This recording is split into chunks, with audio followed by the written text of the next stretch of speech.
This is the Next Bite of Life podcast, the place to be to hear personal stories from expats, digital nomads, and everybody else taking their next bite of life.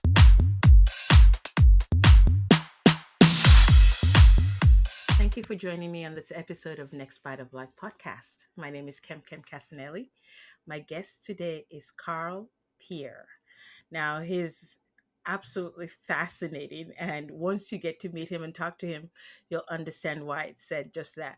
Say hello to everyone, Karl. Hi, how's it going? Thank Oh, you for not too having me bad. on. No, thanks for joining me. I was surprised that you would actually have the time to join me because you seem to be so busy. You have so many things going on. And I hope to talk to you about some of those things today because I think you're a true inspiration for younger people or anybody who wants to do the same thing that you're doing. Awesome. Yeah, I'm pretty much an open book. So as you see on my YouTube channel, ENTP Life, I mostly talk about real estate, business, and then a bunch of my other interests as they come up. But one thing that I make sure that I do consistently is try to maintain transparency, so that people see, Yes. all aspects of what I'm doing, so that they're able to kind of replicate and see that there's the good and the bad of everything.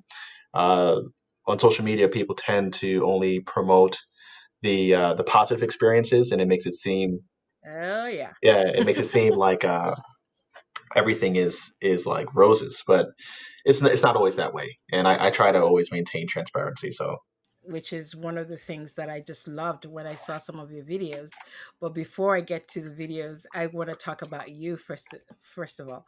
Now, where did you grow up? I grew up in Queens, New York. Okay. And I know that did you also go to college there? I went to college. I went to St. John's University for a year, Okay. and then my brother passed away, Oh, and that was a little rough, yeah. and I needed to get out of that environment, Yeah. just a change of scenery. So I transferred to Stony Brook University, which is like in Long Island, New York, which is east of New York City. I would say maybe about 80 miles east of New York. Losing your family. I lost my older sister as well, and that was one of the catalysts for me actually thinking about moving countries because I didn't want to be the Mm. memories and all that. So I can understand that. So when you got out of school, well, before I say that, I know that looking at one of your videos, you had gone into business with some of your schoolmates, right? And that's how you got into real estate investing. Is that right? Yeah, absolutely. But I've always kind of been in business, I guess, since 14 years old or so. So the real estate venture in college is actually where I got my start in real estate. It was me and my buddies, the guys who were in my fraternity. We were graduating from college, and the university didn't guarantee us housing because the program that we were in required us to have like a post bachelor clinical year in the hospitals. Mhm. And since we weren't students anymore at that point, we weren't guaranteed housing. So one of the guys was actually an active loan officer for a mortgage company, and this was in 2006. So the real estate market was absolutely crazy. So Yeah. he was able to get us approved for a mortgage on student income, and yeah, because those days were different. Oh, And yeah. we essentially, just me and a few of the guys, moved in to cover the rent. Then we rented out the additional rooms to other students in the same situation, and saw that we were able to cash flow and generate more money on the rental than we were paying out in our bills. And that's kind of where it all started, because we saw that there was more than just the potential to cover our housing expense, but the potential to kind of make a business out of it. That sounds awesome. Now, the thing is, like, before I even go any further, your YouTube channel is called ENTP Life. And Mhm. that's because, first of all, I thought, oh, entrepreneur. That's what I thought. And then it was upon reading that I find out that it's actually not that. It's part of your personality trait, right? having Myers Briggs. Can you tell us a little bit about that for somebody like me who had no idea? Yeah, a lot of people actually think that I had to make a video about it, talking about, what does my channel actually mean, like what does ENTP mean. A lot of people do think it's entrepreneur's life. It just so happens to be that way. But the Myers Briggs personality, I guess, index, was made by two psychologists, and essentially it breaks down people into 16 personality traits. And the 16 personality traits are a combination of whether or not that person's extroverted or introverted, if they are intuitives or sensors, if they're feelers or thinkers, and the last, like the P and J, is like, are they judgment based, or what does the P stand for? Let me think about that. Perceivers, right? Are they perceivers or judgers? Um, and essentially, so they pretty much do this testing, and based on how you see the world and how you view the world, you fall into one of the 16 personality types. And mine happens to be the ENTP. And prior to taking the personality test, I always thought that I was kind of like a little crazy in a way, because I didn't seem to kind of fit the mold of my peers. And taking the personality test and seeing exactly how they've typed my personality type with great accuracy was good. And then they also go into different people who've Mhm. who in history had the same personality type, and your contemporaries as well. And they highlight the strengths and weaknesses of that personality type, how you are as a parent, how you are as a lover, how you are as a friend. um, it really gives a deep dive into who you are. Yeah. And having that just kind of studied and in a clear to follow format was good for me, because it made me realize that some of the things that I viewed as weaknesses or negatives in my life were just part of who I am, and that it would make more sense for me to focus on my strengths, Hmm. and as far as my weaknesses were concerned, kind of like outsource people and tools to help me deal with those weak points, so that I'm Okay. kind of a more whole character. Even just looking at some of the videos, it's obvious that you're sort of some sort of renaissance man. You've got like so many things going on in addition to the real estate.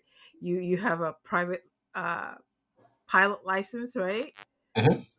You you oh, I have to make sure I don't forget. You just started real estate in Italy, because I noticed you bought not quite the dollar property, but close to dollar property.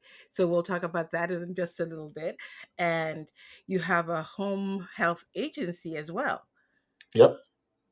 What do you consider your main, like if somebody were to ask you right now, you said you have an attention span, I guess, for it before you start to lose interest in about 6 months. What do you consider right now, like your best? If somebody asks you, Carl, what do you do? What would you say is one of those three or four things that you Well, absolutely love? I'm impressed that you're actually paying that close attention. Oh, You yes. hit it on the head. That's me.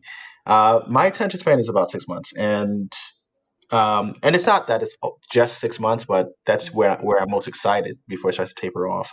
Yeah. So right now, I think what's taking my attention is my new home healthcare agency. It's just because I'm starting a new company here in Florida, that I plan on turning into a national brand, and either positioning to be acquired or taking the company public. Um, so that's a new experience for me to kind of be approaching business in the startup model, Hmm. really looking to supercharge growth and have an exit in mind, not just to have a business to make money, but really building the business with the intent of being sold or taken to the public market. So that has my attention for now, as far as business is concerned. But I think my heart is more into what I'm doing on the channel, which Yeah. is teaching and Yeah. and really trying to connect with people. So that's something that won't get old to me. That's something that can keep my attention. because Yeah. people are always changing. The places that I'll be Exactly. will always change. So, Yeah. I noticed that, one of the things that has to be exciting about your channel is like it's grown so much. So you are getting people from all over the world. And I love the fact that you're showing people, hey, I can do it. You can do it too. But not only that, I noticed like some of the remodel jobs that you've done. Like I think the Putnam one, and you show like what it looked like before when you got it, what mhm. it looks like while you're doing it, and what it looks like after. Like you said, a whole lot of people are willing to tell you, "Hey, you can make $1 million. Just send me $1,000, and I'll tell you how to make 1 million." And nobody ever tells you anything, or they don't show you anything. But you're actually like, "This is it. This is it. This is it," and that's refreshing for a lot of people, me included. Yeah, no, you know, what's funny is that you touch on something that's coming actually for my channel and for me as a company is that I am going to start doing courses, but it's going to be based on the course that I wish I had, Hmm. and it's probably launching in within 2 weeks, I would say. It's called Okay. Killing the American Dream, Okay. and it's kind of A like great name, by the way. yeah, a dual meaning, Hmm. where it's killing the American dream, as in like killing the idea of the current American dream, Yeah. which has kind of evolved from what I've always known it to be. The American dream was you come to this country, you pick a path, you work that path, and you can eventually find wealth. I think currently the American dream has shifted to something that's not really American like, which is kind of just fitting into the machine, right? Like Yes. the industrialization of people. Yeah. Um, and I don't think that that's really what our brand's all about. I think foreigners who still come to our country are pursuing the American dream of old, but Yeah. as an American, I'm looking at my peers, and a lot of them aren't. They're fitting into the machine. So it's like, how is it that the American dream for an immigrant is alive and well, but for those who are born and raised here, the the mindset is so limited, and it's just kind of like Yes. fitting in. So I want to kind of say, well, let's kill that idea of this American dream of go to college, get a career, work that career, and never really build wealth, and start killing the American dream, as in like killing it in a positive way Yeah. through building wealth and investing in real estate. But I will be charging for that course, and it's broken down into Well, three you levels. should. Yeah, it's broken down into three levels, and I wanted to make it accessible, so that people who may not be that well capitalized can participate. So the entry level is $97 a month, and Yes. it's on a monthly subscription. Then I have a $2,000 option, Hmm. which is really just a one time payment. And I feel like I paid for a course, and I paid $2,000 for that course, and that course actually helped me. Not that the course was really that good. It Hmm. helped me because I was like, I can't be one of the people who paid $2,000 for something and did Yeah. nothing. Get So it. it, Yep. it made me kind of squeeze what I could out of the course, and I've made my money back, 10 times over on that investment. So I kind of put that 2001 out there to kind of be like the catalyst that gets Yeah. people going. But I Yeah. give a much cheaper option for the same level of access. And then I have, if you're in the program, I have one more kind of like mentoring option. I get approached all Hmm. the time to mentor people, and I don't do it Yeah. because most people who are requesting to be mentored never really take the necessary action. And I don't want to invest my Yes. time in people who aren't going to actually do, The what I'm tire suggesting. kickers. Yeah, exactly.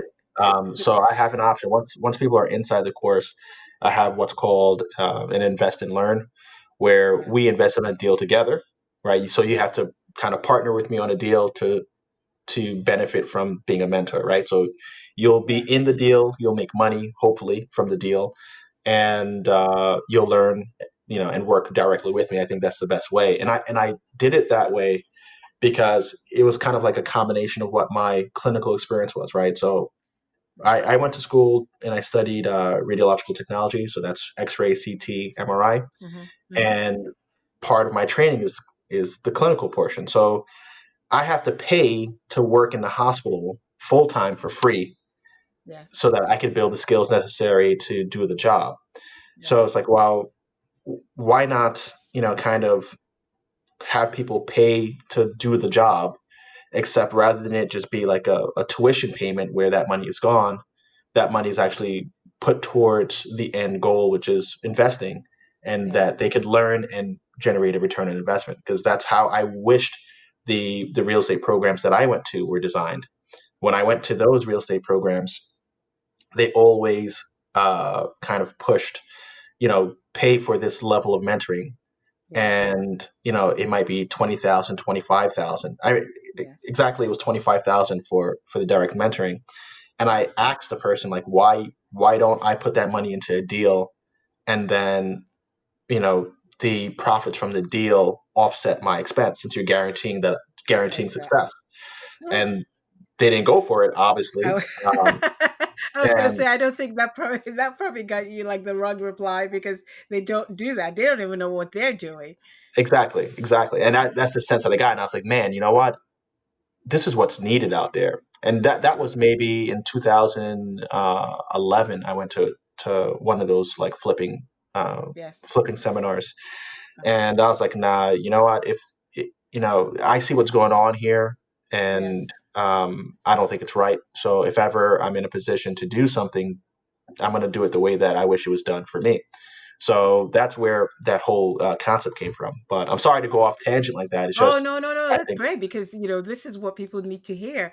One of when I started blogging 6 years ago, one of the my most favorite and my most divisive blog post was about this poor new bloggers who get ensnared into this, give me money and I'll show you how to do this. And it's just a pyramid scheme, no matter which way you look at it. And they don't even know what they're doing. And they rope you in, and then you rope somebody else in, and people lose thousands of dollars and nobody says anything and nobody changes it because everybody's making money and the people suffering are the ones that come in there. So I was really impressed when I saw your YouTube channel and I saw what you were doing. When I even saw the one that you did on the Section 8, like, uh, having Section 8 tenants. Is it worth it? Is it not? This is information that people need to know. And I wish I had the balls, I guess, to be on YouTube and do this, but I don't really feel the passion that you do. But I do like people to get the information. And I think your channel showing them exactly how you did it. Yeah, I think people are looking for it, and you also have a platform to share your perspective. Yeah. So don't say that you're afraid about the whole YouTube thing, or it's not for you. You definitely are doing your piece to educate in the way that you are. So. You had decided to move out of the US last year, and you mentioned the reasons why, but I would love for you to be able to tell what actually made you decide while you were on vacation. I think it was in Brazil or something, Mhm. to like decide that America was not going to be the place to settle down for you. Okay, yeah. So actually, the thought of living internationally started in 2011, I believe. I was in Thailand, and it was the first time that I saw how far the U.S. dollar travels, right? Because typically, as an American, I was traveling into like Mexico, into the Caribbean, and I didn't really see like the strength of the dollar, that people Mhm, speak of. mhm. But in Yes. Thailand, since it's not necessarily a American tourist zone, things are priced locally. And I saw that Yeah. for very little money, I could live a pretty solid lifestyle. So that's where the Mhm, idea started being born. Um, mhm, and then when I did the video in Brazil, I was just in Brazil at the time. mhm. Um, but so it wasn't the experience of Brazil that made me kind of change my mind. But the idea came from that trip to Thailand, just looking at Mhm. how far money goes, Yeah. and what is the standard and quality of life that you can enjoy there. But I think when I started to travel more, and like outside of like the U.S. safe zones, so to speak, Yeah. I started to notice something, and it was that people outside of the USA are more focused on the quality of their life. Not necessarily like things, but like truly enjoying their time and enjoying the people that they love. Um, Yes. and here, like I said, we're so into the machine that we don't take the time out to enjoy those simple things, those things that we should be enjoying as humans. So the more I started to travel, uh, the more I started to see that that was more for me, not necessarily just being in the machine. So that's a big piece of it. Another piece is that as I traveled more and more, I started to get a more refined understanding of like racism, and that in that institution that exists here in the USA, and also like unlearning the racism that I was exposed to. And like just as a side story, I went to Colombia, and in Colombia, just like all the other Western slave colonies, you have all people represented, right? So you have your European population, you have the population that was indigenous, you have the population that was brought in through the slave trade, which is of African descent, um, and you have some Asians that just came through from immigrating out of China or out of Japan during the World War.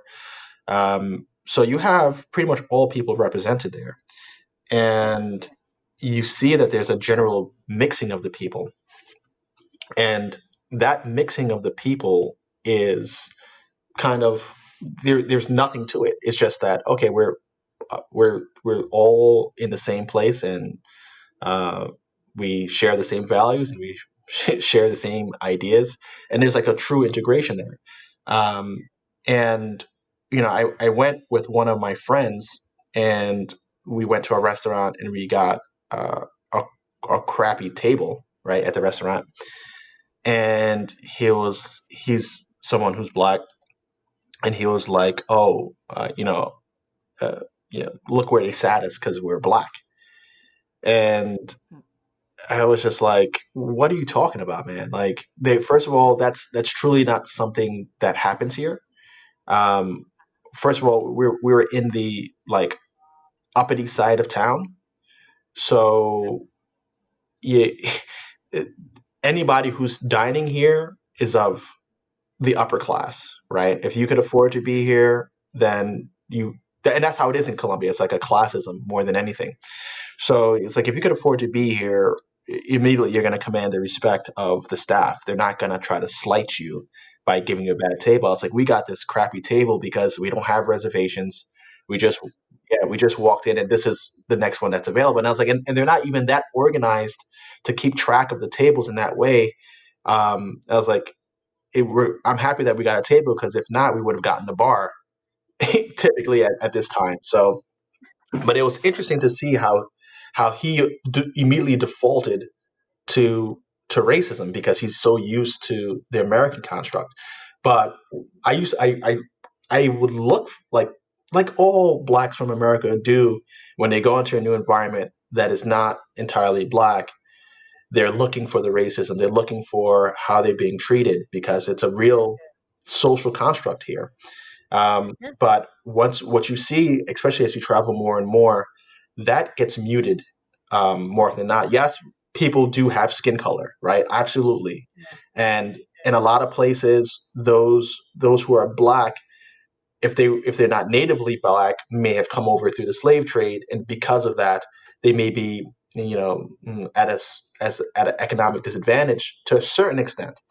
Um, but it's not like 100% correlation, and or like there isn't as much of a criminalization of those people because of their color. So with that, the more you see it, and the more you see that you're being treated like a contemporary, like a normal human being, you start to say, "What the hell's? Why do I have this this race anxiety, right?" Yes. And the reason that I have it is because I've been in America, and I was like, you know what, man, I don't need to be in a place where I've been conditioned to be conscious of my color.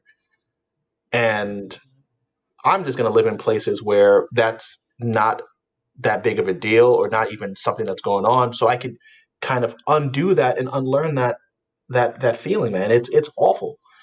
And that's another reason why I want to move. And you could go into a lot of European countries and you know and not deal with the same sort of racism that you would in the States.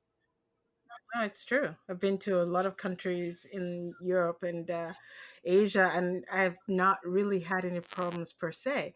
But I noticed, like, I did an interview with somebody recently, and people are commenting that I know it's not true. There's racism there because I've seen them throw bananas, during a football game, and it's just that, oh, you're not going to get rid of it 100% no matter where you go, but it's not the only thing that's out there. You're just living your life and they're living their lives, and it's just, but growing up, like you said, in the US, you're conditioned.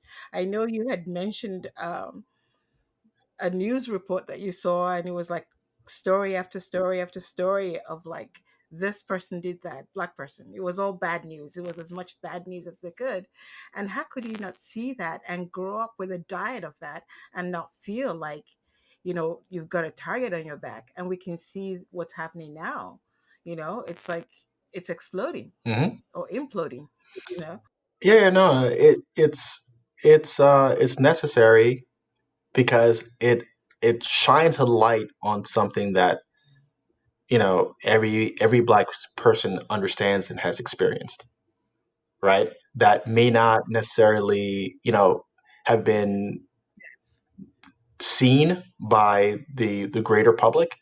But now what's happening is you're seeing more and more of it, and it's kind of like reinforcement of this idea. Like I'm not sure if you remember or if you were following the whole Rodney King situation back in the '90s.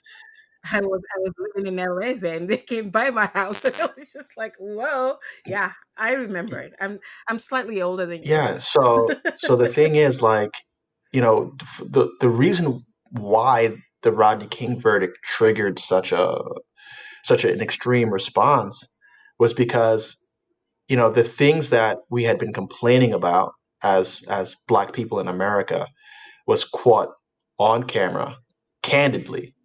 And it was like, okay, finally there's going to be some justice. Finally, the story that we've been saying that has been muted is, front page Yeah. news. And that was just kind of like a smack in the face and a reminder that, hey, you Yeah. know what? Yes, this is the reality here. The double standard Yes. does exist because how could you deny it? Yes. It happened in plain sight. And now Yeah. you're seeing it happen. Like now that everybody has a phone, you're capturing it more and more and more. Yeah.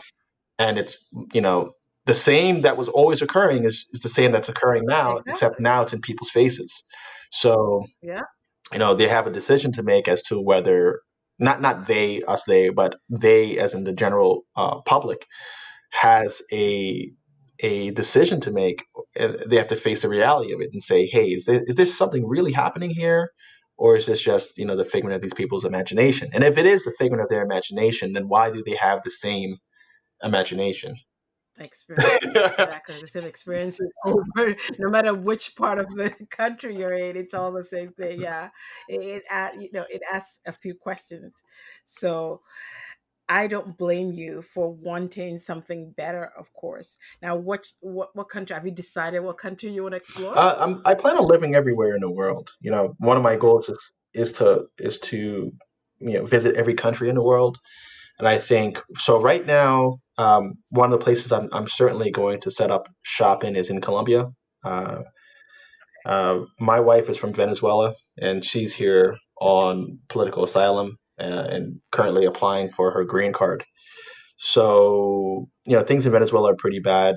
Uh, Most of her Yes. family I had. has left, and Oh, that's good. she hasn't seen them since she's come to the States. So, being in Colombia is right next to her native country. They're going to be able to travel back and forth or even live with us there. So it gives her a little sense of home. And it's also only 5 hours from New York City, which is where a lot of my business ventures are, and it's 2.5 hours from Fort Lauderdale. So it's like it's a good place to be located for me to get around. First of all, South America, where I want to see more of the South American countries, and then it's also strategically good for me because it's 2.5 hours to 5 hours from where I need to also be business wise. So I'm not that far removed from. It's almost like having business in LA and living in New York in a way. So it's not that. Yeah, it's not Mhm. bad. That's great. Now, I gotta tell you, I was really, I'm 55 years old and I never heard of this ayahuasca. Okay, Is it ayahuasca? ayahuasca. I mean, and all of a sudden, like, I did an interview a month ago, and she's like, "Oh yes, I did ayahuasca, and it cured me of my alcoholism." So here I hear it for the second time in less than a month. What is it? I mean, like she said, it was some tea, right? How did it help you? Oh man, this could take us an hour. Did it help you? Um, Okay. all right, so Did it roughly oh, help you? quite absolutely. So ayahuasca is I guess, a South American medicine, right? And it was used by like the Mayans and uh, the indigenous people of South America. It is the combination of a root and a leaf, and it has in this root is naturally occurring DMT, which I believe is dimethyltryptamine, which is a known hallucinogen. Okay, so this root has DMT, but in the human body, DMT is processed rapidly, right? So Mhm. like the if you ingest DMT direct, it's a very short experience. But what these shamans figured out is that if you mix the DMT or the root with this plant, the plant has another chemical that actually blocks your body from processing the DMT out, right? Just like, if you ingest alcohol, your liver processes the alcohol Yeah. out. So this other leaf blocks that. So you have this prolonged Okay. experience with the DMT or this prolonged contact. So that's what it is, right? So it's brewed into like a tea that kind of tastes like, for those who are familiar with like Guinness or like with like Malta, it's like a malt. It tastes like a Multi. yeah, it tastes like a malted beverage, but Okay. thick and concentrated. But essentially, what happens? DMT is also naturally produced in the body, and what's unique is that it's found in its highest concentrations at 2 points in your life: at birth and Okay. at death. Right. Hmm. So Figures. they kind of call it in a way the God particle or the God molecule, Okay. right? And with good reason, actually. So this DMT is, naturally, I think it's synthesized in your lungs at birth and at death. Um, but the effects of it is a wild and deep hallucination. Um, and literally, you have the experience, or for some people, have the experience of transcending, this physical world into an alternate universe or a parallel dimension. Um, and while in this state, you get to see the world for what it is in a way, and you get to see yourself, like truly taking a look at who you are, taking a deep dive into your self-conscious and into your conscious and into your repressed thoughts. All of this happens in this trip. So for those shamans, it was used kind of like as a rite of passage or as a medicine to figure out what's going on with people, right? Why are they Hmm. who they are, and what is kind of holding them back from making progress? So, aside from, like, I could write a book on my experience because it felt like, yeah, Okay. it felt like weeks, um, but it was virtually a few hours. But what I took away from it was kind of what is this life that we're living? What's happening here? And what are some of my insecurities that are holding me back? And who am I not being because of public perception or because of limited thought? And where did you get that idea from about yourself? And disproving it to yourself, like, okay, so you think like, and literally you're going through this process of like self exploration, where like I traveled all the way to like my moment of conception, and what that was like, to having memories and visuals of being in utero, to birth, to like a moment where my dad was holding me and talking to me as a kid, and like being like an infant and Okay. seeing my father young talking to me about certain things, and that so wild. So but I got to certain points, certain milestones in my life, or certain memories that I don't remember, that I didn't quite keep as like vivid memories, but were kind of part of my self construct. So you go through all those things, and you have to face each one and kind of, and you process it, but it's all happening so quickly. Like, it's like, oh, you remember this? Well, this was what your mom said. This is how you felt, and this is why you do this in your current life. Do you see how stupid that is? Right? Do you, like, almost like, do you see how stupid that is? That little moment made you feel this way about your work, and because of that, you have this doubt about yourself when it comes to new projects, or it comes to do whatever. That voice that's like, you can't do it. That voice was your Yeah. mom's voice criticizing something that you did, and but she didn't criticize you to give you this complex. She criticized you to motivate you, and it just didn't get communicated properly. So, you could kind of lay off of her. This is no, so Yeah. many things, man. But it goes through that process with so many things. So, like, maybe your friend or the last person that you interviewed who talked about using ayahuasca and no longer drinking, is because, like, it causes you to think about, like, all right, so why do you drink so much? And why are you drinking like this? Don't you know that it's killing you? Yeah. Don't you know that you're putting yourself at risk? Why are you trying to kill yourself? Why are you trying to hurt yourself? Um, it has no benefit to you. You're killing your liver. You're putting yourself at risk. Do you remember this incident? Do you remember, like, all these things? And finally, you come to realize that you've been burying these thoughts with distractions of alcohol, life, whatever the case may be. You keep distracting yourself. Whenever the thought comes into mind, like, everybody does it. You Mhm. have a negative thought, Yeah.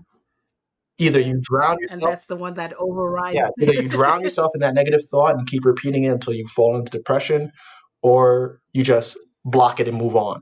So it causes you to really confront those things and process them in your own way. So when you come out of it, you have this moment where it's just like, yeah, man, you know what? I'm glad I had that talk with myself. Yeah, Yeah.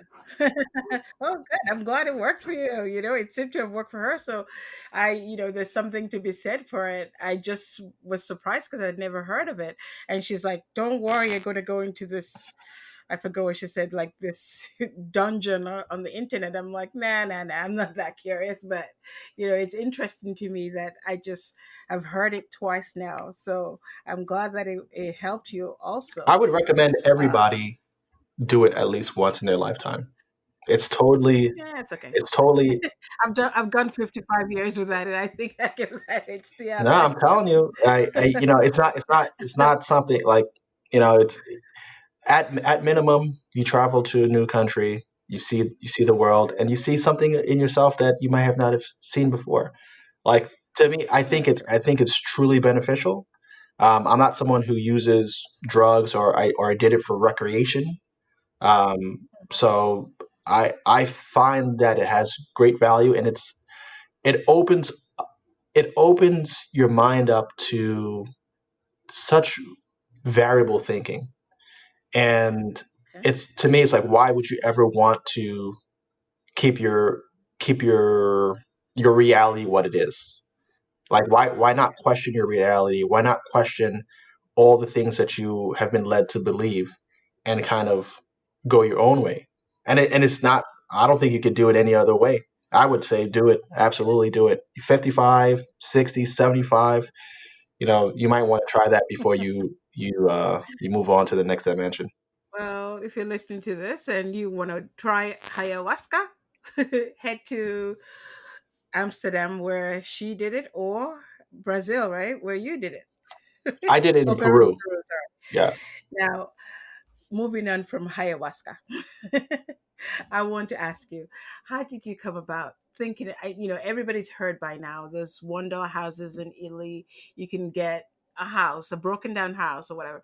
How did you decide to go and pursue that? This is gonna sound stupid. I mean, I just decided I was gonna get one. If I saw the information and I was like, man, that would be kind of cool, and then I just do it. Like one thing about me, Yeah, um, and one of my buddies put it best, but one thing about me is that I kind of my biggest fear is to not achieve the life that I wanted for myself. Right. So it's a be somewhere dying or even like at the moment of death thinking, damn, I should have done this. Yeah. I no want to go I want to regrets. go out with no You want to regrets. go out with So no when I see regrets. That's something great. that kind of triggers, man, I always wanted to do that, or that would have been cool. I can't not do it.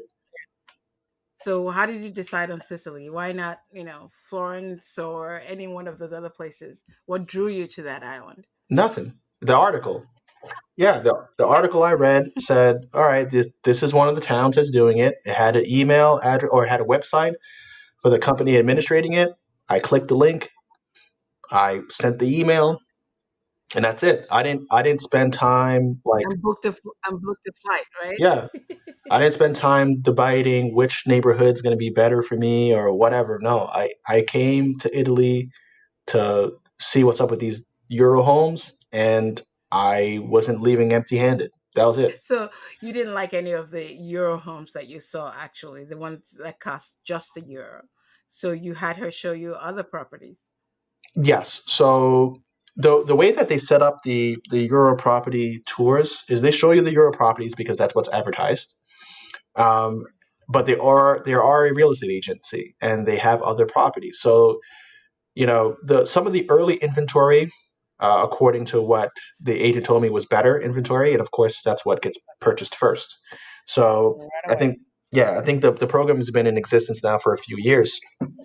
So the fast movers got the better deals, right? As always, Yeah. and the remains is in pretty bad shape. But after all, it's a dollar. So there, these Euro homes that are run down really need to be completely rebuilt. And the problem is that to rebuild them cost you more than what it would cost you to buy a functional property of the same kind, right? So for me, I was looking at it like, well, what makes more sense? Financially, it makes more sense to buy one of these premium listings. So when they do their tour, they show you the dollar homes and they say, look, there's other properties that we could show you if you want. It's not like a bait and switch of any kind. It's just, some people want the Euro home because they want to rebuild everything. They want that project, right? They want to Passion do for everything. Yep. And then there's other people who are like, man, I didn't think it was going to be this bad. They had a picture in their minds of like a normal house for a dollar. Like, oh, I thought it was just going to be like, need some paint or whatever. So yeah, but the premium listings or the superior listings, as they call them, are in the same area and they are in better condition. So they're not selling for euro. The ones that I purchased one that was for 5,000 euros. That was a one bedroom, a 2 floor, one bedroom like house or townhouse, yeah. and then the other one is a 2 bedroom, 3-story townhouse, and I paid 12,000 euros for that one. So when I was looking at the other euro properties, it would have cost me more in renovations to get it even to Oh, the point of that 5,000 and 12,000 euro exactly. home. So it's like, why not just go with that and kind of shrink my renovations budget down? They're both Yeah, livable now. One more outdated than the other, um, but they're both livable. They're both functional homes. So for under $20,000, I have two homes in Italy. Um, it's great.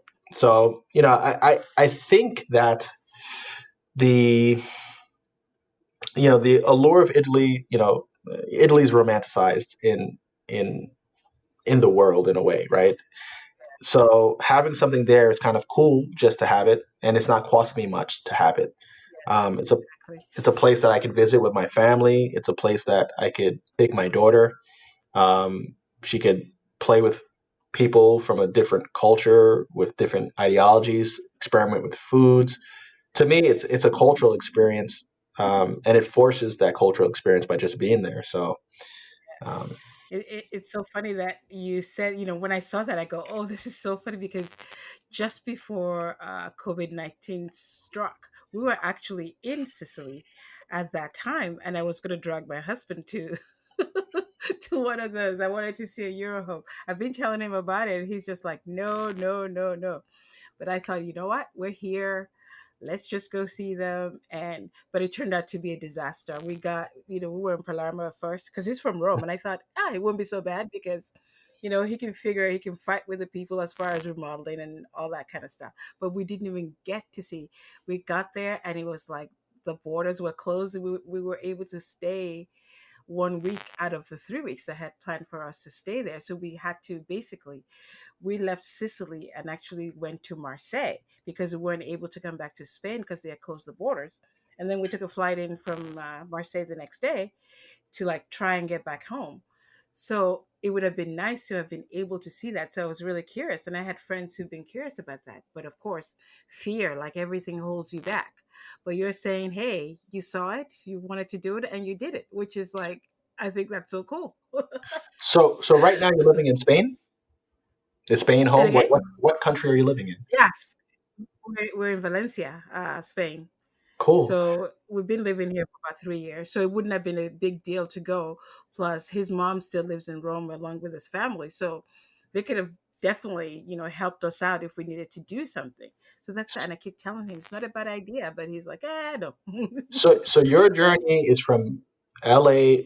Was your international move to Spain and only Spain, or did you kind of settle on Spain? Act- Actually, it was when we left the U.S. My first stop was Malta. We stayed in Malta for about 16 months, and then we lived in Malaga after that, and then moved on to Seville, and then moved to Valencia, and we've been here like almost 3 years. 3 years actually, 3 years and a few months, and we love it. So this is home for us. But I was always doing that search. Like everybody's like, "How come you've been in Spain for 5 years and you still don't speak any Spanish?" Because like a lot of the time, sometimes like the whole month we're in Spain for like 5 days because I book like Budapest for 3 weeks because I want to see what the next place is. Yeah. I was always on the lookout for the next place that we wanted to settle in.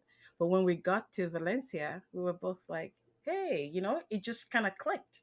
And so all that, Spain you is know, Spain is a wonderful country, very much so. in so many ways, and like culturally, you look at South America and the Spanish speaking Caribbean, and if you visit there, or Mexico, if you visit, there's certain things about Latin America, as they put it, that's really enjoyable.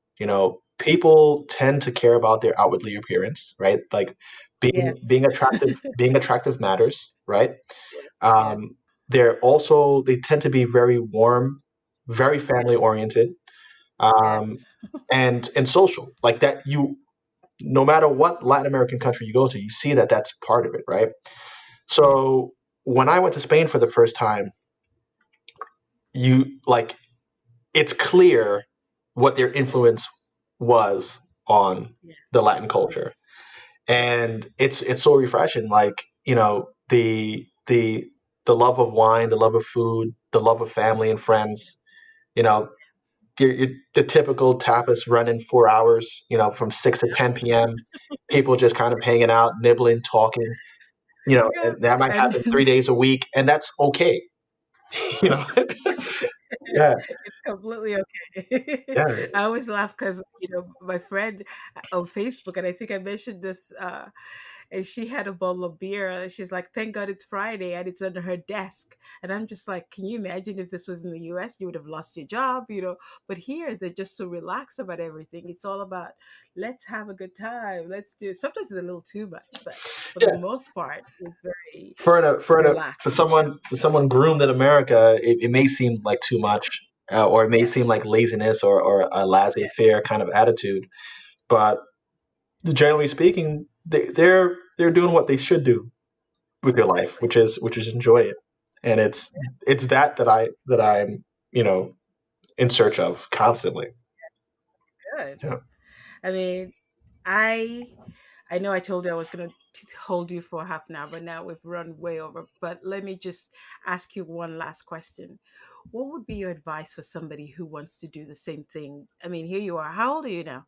I think I'm 37, turning 38. I'm Look, turning 38 this year. 38 and so accomplished. This is somebody that you should look up to. I mean, it's nice to follow the rappers and all that stuff, but to hear somebody doing something solid and somebody to emulate. So, what would be your advice for somebody who wants to do the same thing and say, "Hey, Carl is doing it. What can I do? How should I prepare myself?"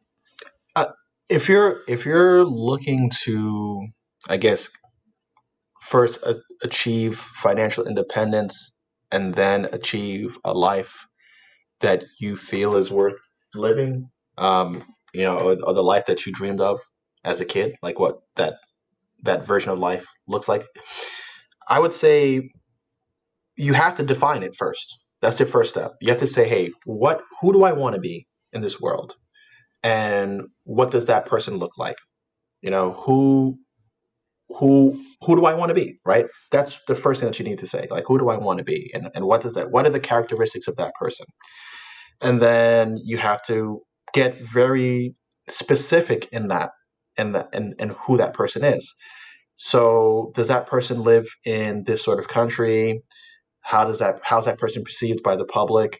Where is that person going to live? How are they going to live? How much is that going to cost?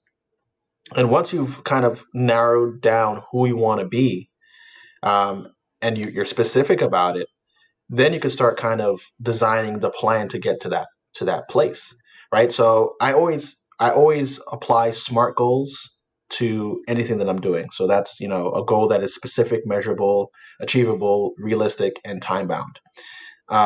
So it's like, all right, so who do I want to be? I want to be a inspirational person that earns $1 million a year, um, through real estate income, by 2020, right? That would be kind of like a SMART goal.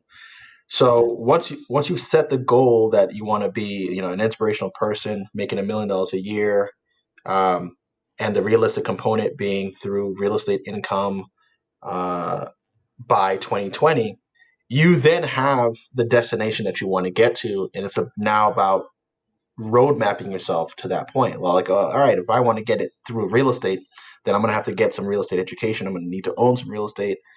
All right, how am I going to own real estate? Well, I need to raise money or work for money or whatever the case may be to get the thing that I'm looking to get to my goal. So I would say the first step is really being honest with yourself and saying, this is the life that I want. Make it and format it into a SMART goal. And then once you have the goal set, you can start designing the the process to get to it. A lot of people kind of put out this big dream that's not precise. Yeah. I want to be rich. Well, what the hell? What is rich? Who doesn't? No, no, no. But who doesn't? But what is rich to you? Yeah, yeah, If rich is too vague, that's true. rich to me might be having $1 billion. Rich to somebody else may be having $1 million in cash, producing 4% a year. Because then at least that way I have the security of $1 million and $40,000 of spending money. per year. Exactly. So what does rich look like to you? So a lot of people throw out these blanket terms like I want to do this, I want to be successful. Well, what is success to you? Specify it, Hmm. put it into a smart goal, and then design the life that you need to live to achieve that in the time parameter that you set for yourself. That's fantastic. Yeah, because you do need to set a goal. It's not going to be easy, but when you have a clearer picture, it's a lot easier to navigate to it, right? So, very good advice for anybody listening out there. Make sure you check out Karl's YouTube channel called ENTP Life. And I will put that up on the blog post as well on nextbiteoflife.com, along with his contact information. And so you can see if hanging with Karl is best for you, which I think, it's wonderful and you can't lose. And you can also see how his two places in Italy, you can see what they look like because you have videos of those too, right? Absolutely. Thank you so much for joining me today, Carl. It's been wonderful. And everybody, thank you so much for joining me today, and we'll see you on the next show. Goodbye.